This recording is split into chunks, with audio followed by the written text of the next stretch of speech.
तो बिहार में एक और हत्या हो गई। एक युवक की लाश कुएं में पड़ी मिली। पिछले कुछ दिनों में हमने देखा है जैसे जैसे विधानसभा चुनाव नजदीक आते जा रहे हैं, पिछले कुछ दिनों में लगातार बहुत सारी जगहों पर हत्याओं की या फिर मारपीट की या फिर जिंदा जला देने की बातें सामने आई। अब ऐसे में नीतीश कुमार को सुशासन बाबू कहा जाता है, लेकिन कहां है उनका सुशासन? विपक्ष यही सवाल कर रहा है कि किस तरह का सुशासन है इस वक्त बिहार में। लेकिन देखिए, जो विपक्षी दल है उनको भी नहीं भूलना चाहिए था जब उनका शासनकाल था, तब भी किस तरह की स्थिति थी। चाहे वो लूट हो, अपहरण हो, हत्या हो, हर तरह की बातें सामने आती थी।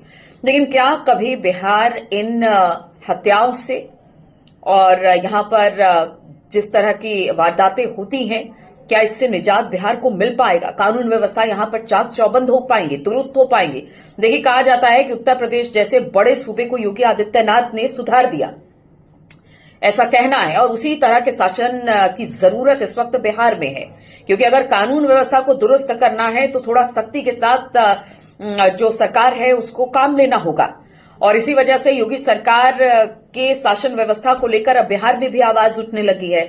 लेकिन बड़ा सवाल यही है कि क्या बिहार की जनता कभी इस क्राइम से निजात पा पाएगी? क्या पहले तो हालांकि सड़कों पर निकलने में डर लगता था, अब थोड़ी स्थिति बेहतर हुई है, लेकिन बेहतर से कामकाज नहीं चलेगा।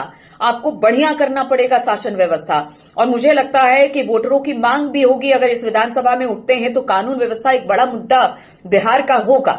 और कानून व्यवस्था को लेकर अब काम करने की जरूरत है, क्योंकि अगर आपको यहां पर इंफ्रास्ट्रक्चर बेहतर करना है, बिहार को आगे लेकर जाना है, बिहार को अगली पंक्ति में खड़ा करना है, जिस तरह से बाकी विकसित राज्य हैं जो बढ़िया काम कर रहे हैं इस वक्त और उनका परफॉर्मेंस बहुत अच्छा है, उसके सामने लाकर आपको खड़ा करना पड़ेगा। इसके लिए आपको शिक्षा, स्वास्थ्य, कानून व्यवस्था हर पर काम करने की जरूरत है। और कानून व्यवस्था इसीलिए बड़ा मुद्दा है। तो क्या इस बार बिहार की जनता इन जात पात की राजनीति से उठकर कानून व्यवस्था, स्वास्थ्य, चिकित्सा, सड़क, इंफ्रास्ट्रक्चर, नौकरी, बेरोजगारी पर वोट करेगी? क्योंकि हमने देखा है कि अक्सर बिहार के चुनाव अगर होते हैं, खासतौर पर उत्तर प्रदेश और बिहार के, शुरू तो होते हैं विकास के नाम पर, लेकिन जाकर पहुंचते हैं ये जात पात पर।